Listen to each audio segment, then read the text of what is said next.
তাআলার জন্য। প্রত্যুত্তরে আল্লাহ তাআলা কি বললেন? আল্লাহ তাআলা বললেন যে আসসালামু আলাইকা আইয়ুহান নাবিয়্যু ওয়া রাহমাতুল্লাহি ওয়া বারাকাতুহু, যে হে আমার সুপরিচিত নবী, রহমত এবং শান্তি বর্ষিত হোক আপনার উপরে। সাল্লাল্লাহু আলাইহি ওয়াসাল্লাম আবারও বললেন যে আসসালামু আলাইনা ওয়া আলা ইবাদিল্লাহিস সালিহিন, যে আমাদের উপর শান্তি বর্ষিত হোক এবং আরও বর্ষিত হোক তাদের উপরে যারা সৎ কর্মশীল।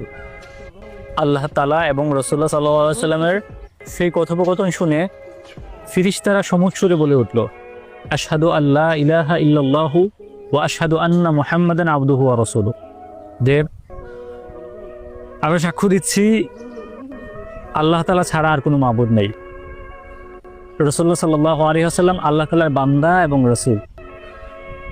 আমরা ইবাদতে মজা পাই না এই জন্যেই, কারণ হচ্ছে আমরা আসলে ইবাদতের গল্পগুলো বুঝি না।